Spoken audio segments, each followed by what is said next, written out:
Imagination is everything. I can't remember who wrote those 3 words in that order, but it seems he summed up it all. Imagination is everything. Our lives will reflect the way we use our imagination. The child imagines himself walking like the adults he sees above him. As soon as he can walk, he wants to run. As we reach successive plateaus in life, we begin to imagine ourselves reaching the next one. And thus our imaginations lead us on from one idea to another through every day and every year of our lives. But if we're not careful, our imaginations can lead us into mazes of confused complications from which we may find it difficult to extricate ourselves. So it's a good idea, as we use our imagination, to always strive for simplicity, to avoid the complicated. Remember the 3 main departments of living: family, how we spend our days, work and leisure, and income. If we're wise, we'll work toward keeping each as uncomplicated as possible, as interesting and as rewarding as possible, but at the same time simple and straightforward.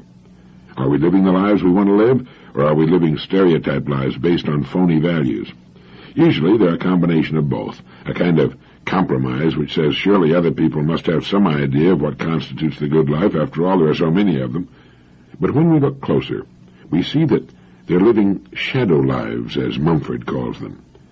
In competition, ice skating, you've seen a couple match each other's movements almost perfectly. It's called shadow skating, I believe. They try to match each other's movements so perfectly that each might be the other's shadow.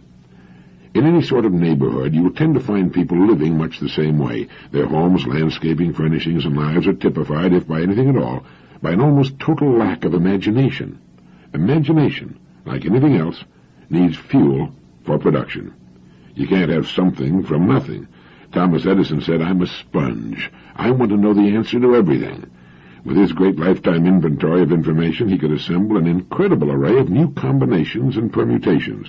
Electric light is a combination of elements, and so is any good idea, or any bad idea for that matter. Most of us make the mistake of not asking why. Why do I live here, in this house, rather than in some other house? Why this life instead of another life? Why this work instead of other work? Why these rewards instead of others?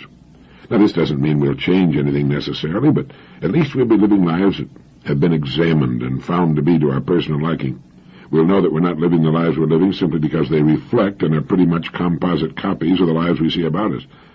There should be, to my way of thinking, deep main currents in our lives. Our family lives, our work and our leisure, and our rewards in the form of income. Our family lives should be good and richly satisfying. What is our input here? How are we using our imaginations to bring meaning, charm, and love to our family relationships? It's an ongoing process that should become richer and more meaningful with the passing of time. As we grow older, we should come to love each other more, instead of it being the other way around. Imagination can bring this about, making allowances for unmanageable neuroses or even psychoses that may crop up. I've often thought of producing appointment calendars with weekly reminders that we should think of something interesting to do for those we love, to let them know we don't take them for granted. A dinner out, a weekend trip, flowers, a card, a phone call, a gift, maybe nothing more than a big hug and the words, "I love you very much." The 5 most important words in the language when arranged in that order. Or planning a really interesting vacation 6 or 8 months in advance, instead of waiting until the last minute and finding yourself with nothing very interesting to do. How about your home? Is it what you want? H.L. Mencken once commented that the average home is a house of horrors and doesn't reflect poor taste so much as it reflects no taste at all. People tend to order their steaks medium, and their homes and lives the same way. Medium rhymes with tedium. The family is the most important part of the life of most of us. What good is accomplishment if there's no one with whom to share it? What good is anything if there's no one with whom to share it? And since the family is first in importance, it represents a fertile field for the imagination, not just for the woman in the family, but for the man, and hopefully the kids as well. Family creative thinking sessions are a lot of fun, and a never-ending source of good ideas. Check every idea for basic simplicity. Avoid complication whenever possible. Next, imagination as it applies to the way we spend our days, our work, and our leisure. Let's take them in order. No matter what it is we want, if it's within the realm of reality, we can get it through imagination applied to our work. Nothing now being done by man is being done the way it can and will be. Everything will be done much better. Not can be, will be, whether it's the result of our applied imagination or not. People who resist change in their work are impediments to progress, yet the first words the new person on the job usually hears are, "Now this is the way it's done around here." A business leader made the comment that if we're doing anything this year the way it was done last year, we're obsolete. Now that's an extreme generalization, but deserves careful attention. In most things it's true. Now, while getting new ideas in business is usually the best way to guarantee unpopularity, it's still the only way to renewal and growth. People resist new ideas from the top to the bottom of an organization, especially if it's an older organization. Championing a new idea is a lonely business. But if you believe it's a good idea, if your research causes you to believe it will be of significant benefit, and the costs and disruption necessary to test the idea are not completely out of line with its ultimate benefits, then fight it through. Do it as diplomatically as you can, make as few enemies as possible, but fight it through if you believe in it. The object of management is not to be loved by the people in the organization. It's to make things happen most profitably for all concerned, particularly the customer.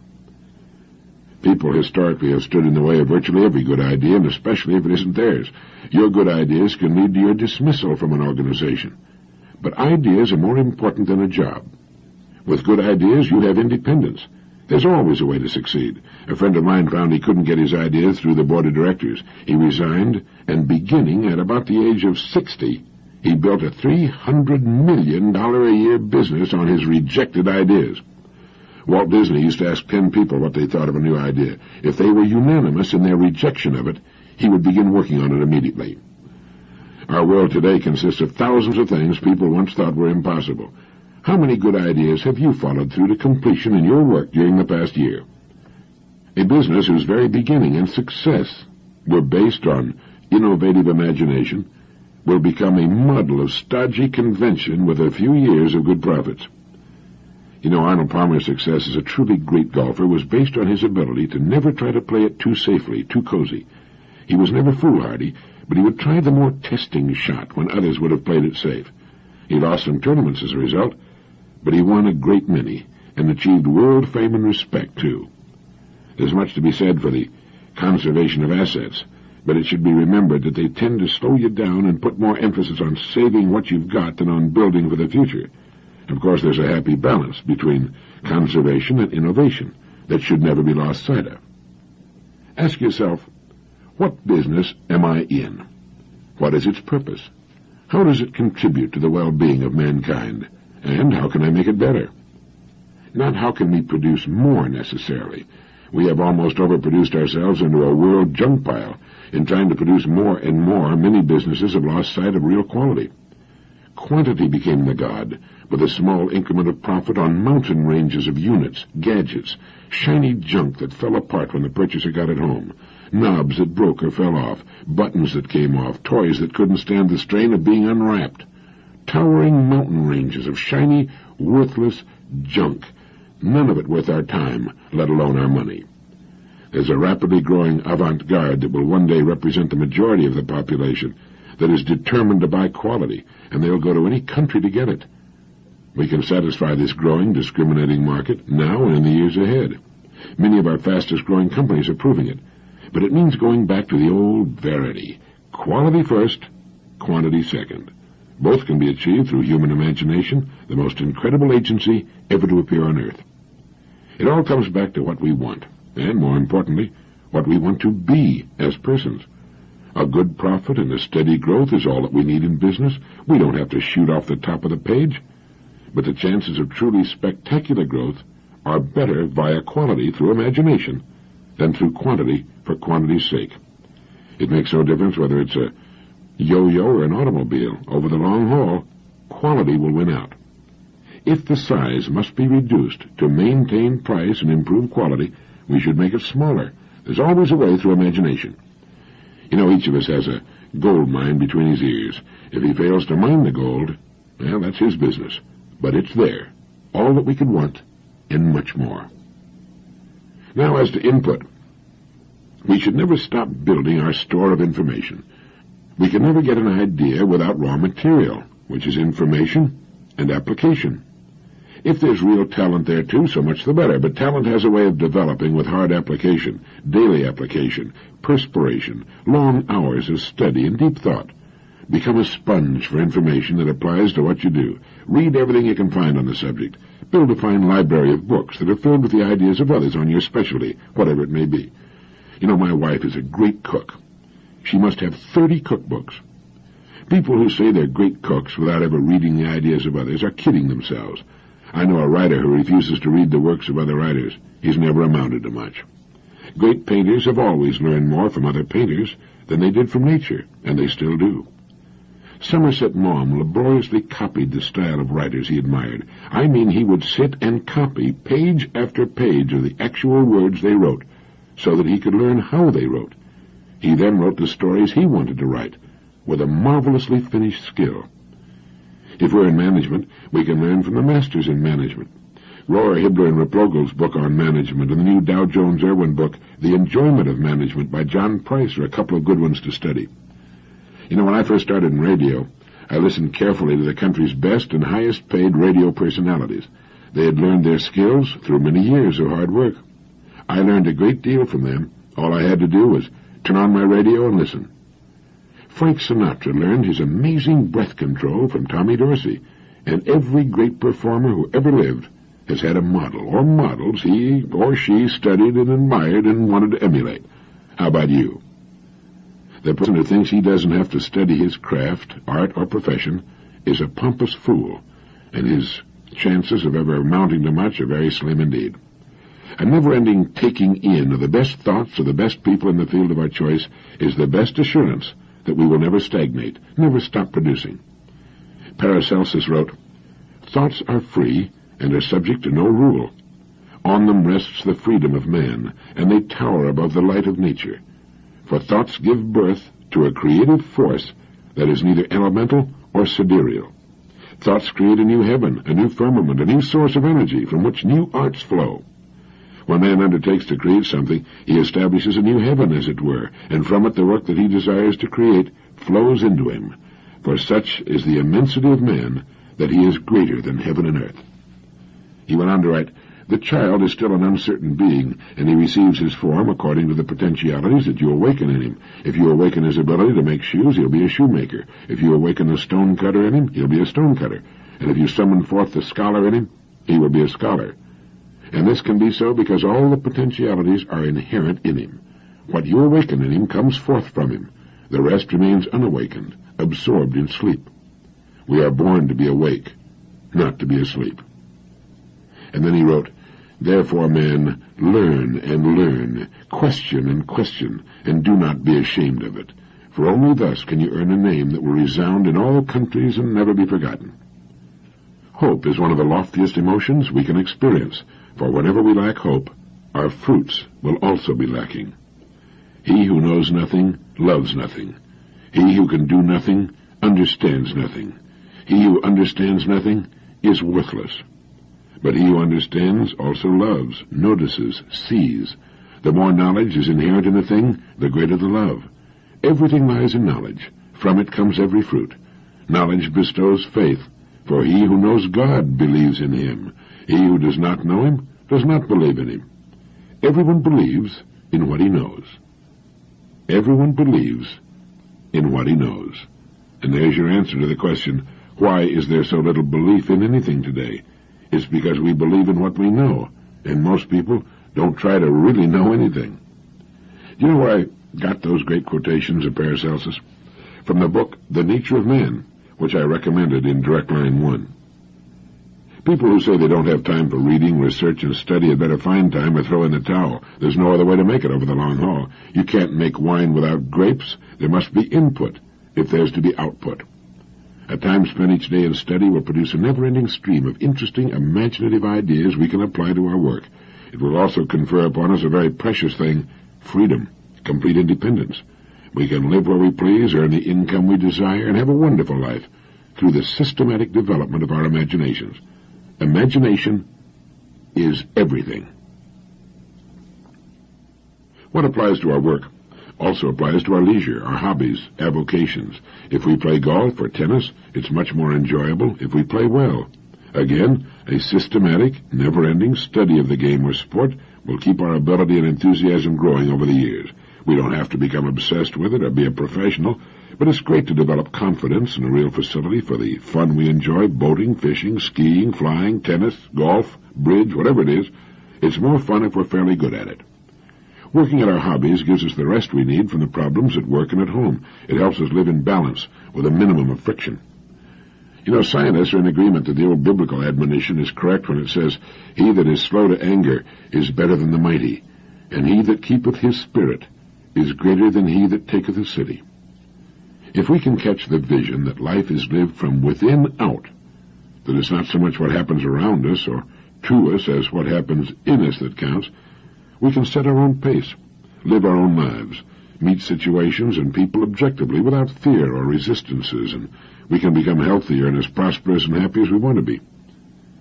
Anyone who knows anything about mechanics knows that friction is the enemy. Steel wheels on rails reduce friction almost to the vanishing point, and an enormous, almost unbelievable load can be moved great distances with surprisingly little power.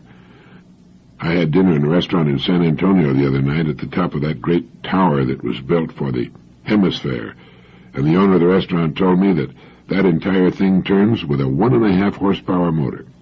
Steel, frictionless balls working on steel rails. We can do the same by reducing friction from our lives. The more friction, the slower we must move with greater effort.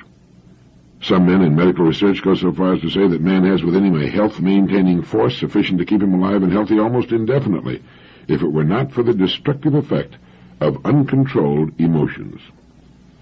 As James Allen wrote, "The calm man, having learned how to govern himself, knows how to adapt himself to others, and they in turn reverence his strength and feel they can learn from him and rely upon him." In all the departments of living, developing calmness, serenity, is worth any effort. It typifies the great person, the true professional. It takes daily practice, especially if we're not a naturally calm or phlegmatic kind of person. The calm person moves ahead. People just naturally look to him for leadership, especially when things aren't going as they should. But not enough has been said about the contributions calmness makes to good health. Good health in man, as it is in all living things, is the natural state. The body has fail-safe mechanisms that automatically go to work whenever good health is threatened. Ill health comes more often from emotional stress than anyone even dares to guess. Friction is the culprit. Developing serenity, a calm, peaceful attitude toward others, our work, and our goals will work wonders in the response we'll get. So we should calm down, slow down, and with a little discrimination as to what we allow to get through to us, we can do much more and enjoy ourselves much more with much less friction and effort. When we wake in the morning, there are 1,000 distractions poised to get at us as we go through the day. They clamor at us in sound and sight. They're frantic, frenetic. They implore, they importune, they threaten, they cajole. If we'd let them, they'd keep us spinning like confused tops. We need to put a sentry at the door to our consciousness and look at the credentials of that which would enter. We can suffer from inner pollution, too. We should be choosy what we let enter our consciousness, as choosy as we are about the furnishings in our homes. A great educator once said something to the effect that the most interesting people are the people with the most interesting pictures in their minds. If you will think of the things that clamor for your attention as paintings waiting to hang on your walls, you can become very selective.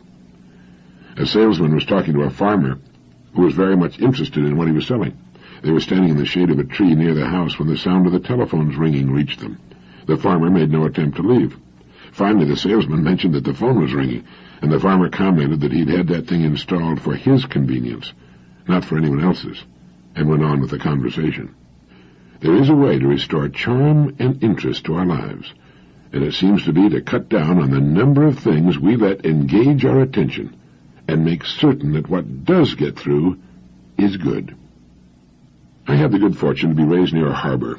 As a kid, I used to spend hours down on the docks watching the ships loading and unloading. They'd bring in cargoes from the distant and romantic ports all over the world, and I used to stand there with a faraway look in my eyes, envying those sailors who were so fortunate. They traveled over the distant horizon to places I could only imagine or read about in my geography books. I hung around so much that some of the mates and skippers finally recognized me and actually invited me on board. I guess you can imagine the heaven that was for me. They'd take me from the engine room to the forecastle and find it the place I liked best, the navigation bridge. The bridge had the best view, but more than that, it was there that the ship was controlled and steered into all those distant places I dreamed of. Once I was even invited to lunch. I didn't get over that for months. It's strange how something like that can have such an overwhelming fascination for a youngster and exert such an influence over his life. As soon as I was old enough, I was on a ship, and I sailed to quite a few of those distant deep-water ports. No matter how long the trip, I never got tired of sailing and watching the sea in all its different moods. Entering a distant port, even if I'd been there before, was always a brand-new thrill. Over the years, I've tried to figure out why I like ships so much, and I believe I've come up with the answer. Ships operate during their entire lives the way we should, but so few do. Maybe you've never thought much about it, but at any given moment, a ship is 100% successful. That is, it's either sailing to a predetermined port of call, or it's in port getting ready to sail to another one. A ship owner is smart. He knows a ship can only reach one port of call at a time. You never see any doubt or confusion, or trying to do more than one thing at a time. You can climb up to the navigation bridge of a big, far-sailing ship and ask the captain where he's going, and he'll tell you instantly and in one sentence.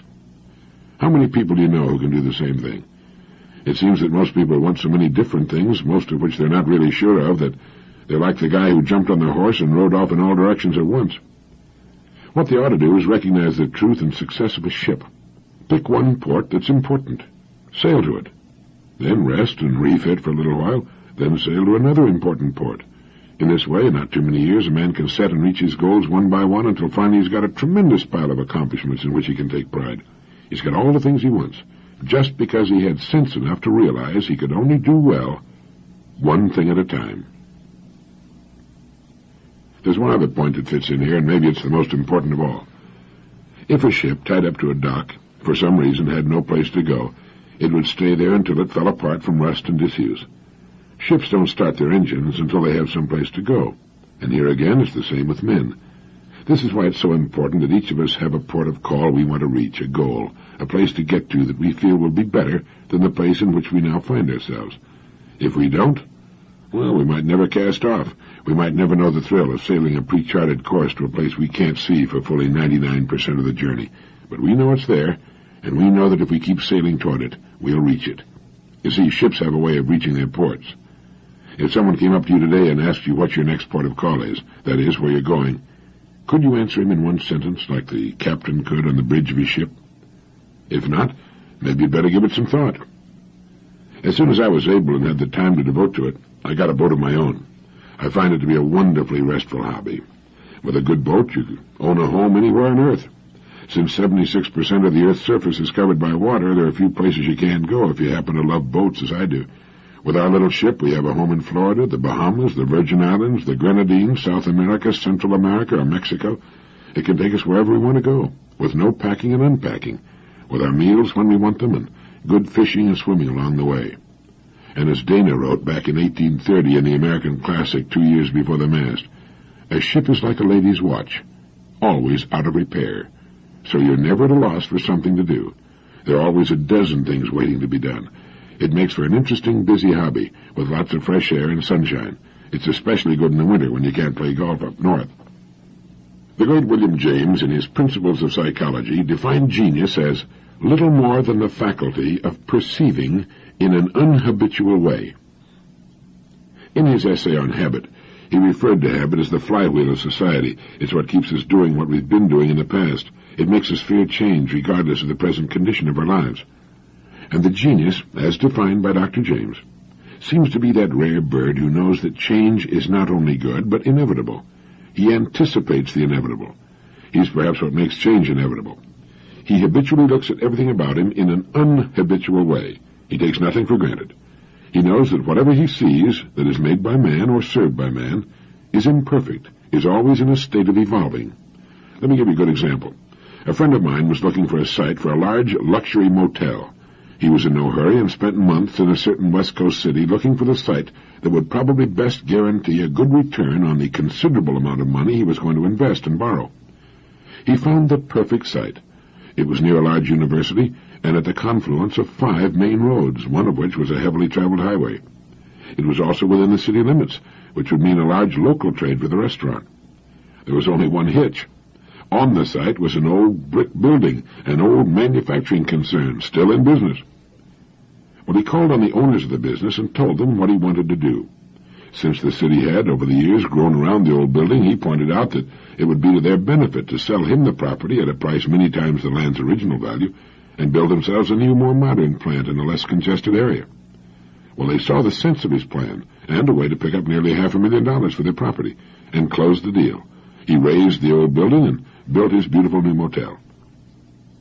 Later, he discovered that many people in the motel business had looked upon that site as ideal for their purposes, but had written it off because it was already occupied.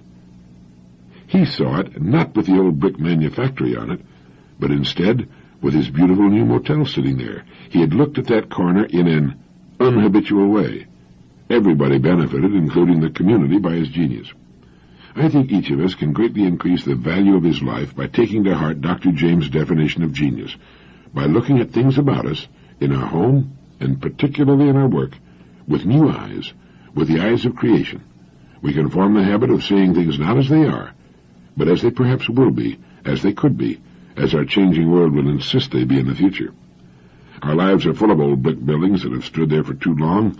We just don't see them anymore, or if we do, we just assume they'll always be there. And maybe they always will, if we don't do something about them.